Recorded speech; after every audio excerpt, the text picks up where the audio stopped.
We're about 10 days into Path of Exile 2's Last of the Druids update, and whilst 0.4 didn't include the endgame rework that many had hoped for, it did include a much larger balance pass than expected. Part of that, of course, was the long-awaited addition of the Druid class, the first Strength-Intelligence hybrid to be added to PoE 2, and with that introduction came a much-needed overhaul to the Strength-Int area of the passive skill tree. However, this patch also brought balance to other areas of character builds, with adjustments to overperforming skills and archetypes and some buffs to weaker setups, and this has had quite a large impact on the meta for 0.4. Now, for the previous two updates, there has been a dominant ascendancy that has completely defined the meta. In 0.2, that was the Amazon, with an incredible 48% share of the ascendancy play rate 1 week into softcore trade Dawn of the Hunt. You could chalk that up to the Huntress being the newly added class in that patch, that was otherwise quite thin on the ground. But 0.3 followed with a similar trend, this time for the Deadeye. And whilst this ascendancy wasn't quite as dominant, it still managed to hold a ridiculous 39% share just a week into the third edict. Now, it's been clear from these past updates that game balance hasn't been in a great place, and the sheer dominance of the Amazon and then the Deadeye is no fluke. They're simply the ascendancies that have been able to take advantage of prioritizing speed once damage is no longer an issue, a symptom of a lack of true aspirational content in the endgame. However, patch 0.4 is here, and one thing that you'll immediately notice is that the ascendancies are starting to look a bit more balanced out in terms of their popularity, especially at the top end. 1 week into the Last of the Druids, the Pathfinder is the most played ascendancy with 18% of the share, up from just 1% in the third edict. That's a giant gain, and it's the result of likely the largest change to the ascendancies in 0.4, one that overhauled the Pathfinder ascendancy in several areas, including the double poison stack notable now being accessible with just 2 points spent from the start, and the fact that this ascendancy can now allocate points from the warrior or sorceress starting location on the tree if they wish. But at 18% play rate, that's less than half of the Deadeye from 0.3, and just behind the Pathfinder is the Shaman at 17% and the Oracle at 14%. The two new ascendancies for the brand new Druid class. Now, one thing that must be mentioned here is the balance between those Druid ascendancies. If we compare that to the last new class that was added to Path of Exile 2, the Huntress, this is like night and day. Because whilst the Amazon may have been the biggest winner in 0.2, the other Huntress ascendancy, on the other hand, the Ritualist, was far from that, with a measly 3% 1 week in. But in 0.4, GDG have managed to craft two compelling ascendancy options for the Druid, so much so that they have an almost equal popularity in Softcore Trade League 1 week in. That's impressive. Now, something to note here is the fact that this is the debut patch for the Druid, which was arguably the most anticipated class for PoE 2, and yet the Pathfinder has taken the top spot for 0.4. Whilst it's true that the Druid is the most played class in this new update with the share of the Shaman and the Oracle combined, the question must be asked, just how dominant would the Pathfinder have been if the Druid didn't arrive in 0.4? Now, at the other end of the chart, we have the least played ascendancies in the Last of the Druids. The Gemling Legionnaire is being played on just 0.2% of characters in this release, the lowest of the bunch. And this ascendancy has just never really recovered from that massive nerf to the enhanced effectiveness notable in 0.2. Meanwhile, the Acolyte of Jaula once again received a bunch of buffs in 0.4, this time only numerical changes, but it wasn't even close to enough. And with just a 0.4% play rate, this ascendancy is in desperate need of a complete overhaul. The Chronomancer also sits at just 0.7%, which is pretty much identical to 0.3 and 0.2.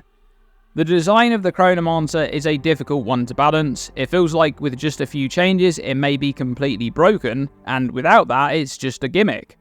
Perhaps we'll see major changes to these underperforming ascendancies in 0.5. There's also the Disciple of Varashta, a brand new ascendancy for the Sorceress in this update, coming in at about 4% of builds in Softcore Trade League.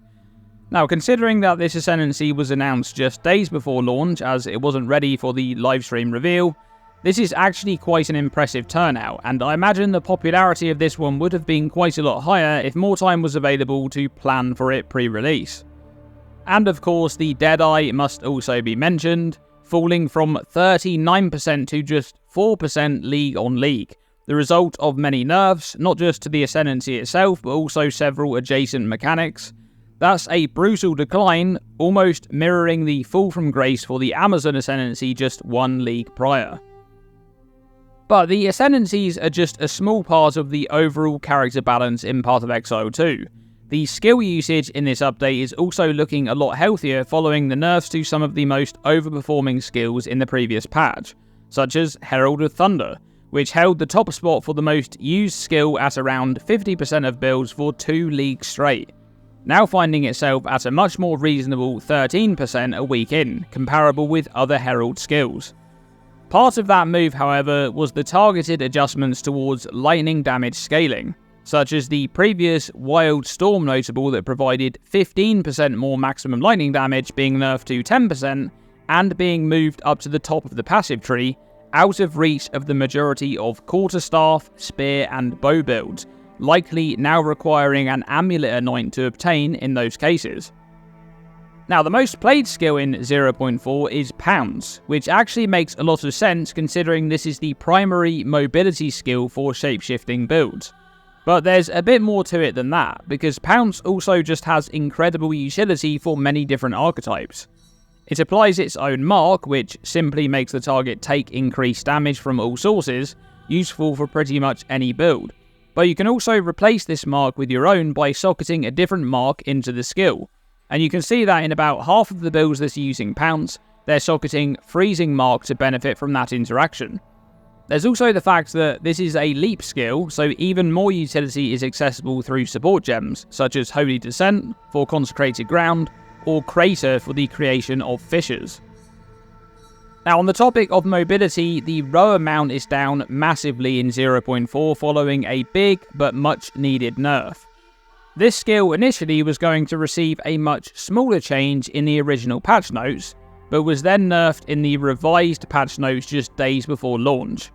You'll now have to give up your entire base spirit to benefit from this one, and as a result, the skill is being used on just 4% of builds in the Last of the Druids, down from a ridiculous 23% in the previous update. But what about main damage abilities?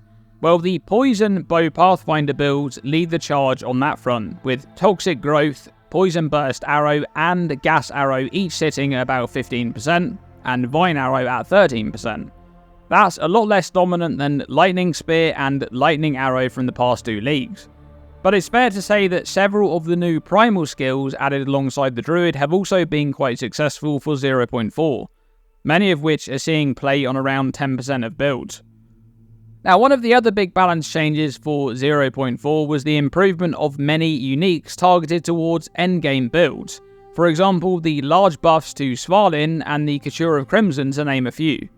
But the impact of these changes has been a bit hit and miss. Svalin, for example, is being used less in this patch than it was in the last, though notably this is likely due to the most popular setups being unable to use a shield due to wielding either a bow or a talisman. The Couture of Crimson, however, is seeing some play in just under 1% of builds, which isn't much, but is quite a large gain from just 4 characters in 0.3. Meanwhile, Morior Invictus is also a big winner of this patch following some buffs, and this one, along with items such as the new Aziri's Contempt Spear, is a good direction for boss uniques in Path of Exile 2. Hopefully they can keep Pinnacle boss loot strong in 0.5 and beyond. Now, over in the hardcore leagues, the Pathfinder is much less dominant, and a lot of that share is taken up by defensive powerhouses like the Lich and the freshly buffed Smith of Kitava, which is seeing a resurgence following some extremely harsh nerfs in 0.3. The Disciple of Varashta is also faring quite well here, lending itself well to setups that are able to reliably chill and freeze monsters as a more active approach to defenses. Now, it will be interesting to see how the balance of Path of Exile 2 builds shapes up for patch 0.5 in April, especially considering that this update will surely include the long-awaited endgame overhaul. The most important part of that update, in my opinion, must be the addition of true aspirational content to avoid the current scenario where speed is king because you simply have enough damage to delete bosses. There's also the potential that 0.5 will remove item rarity mechanics from the game in some way, something that Jonathan and Mark seemed keen on doing, but weren't sure how just yet based on their comments from the Ziggy D Q&A for 0.4. That, in and of itself, will have a large impact on how the endgame is approached, and will also play its part in altering the meta for 0.5 and beyond. But that's it for this one. Thanks for watching this video, and as always, stay tuned and stay safe.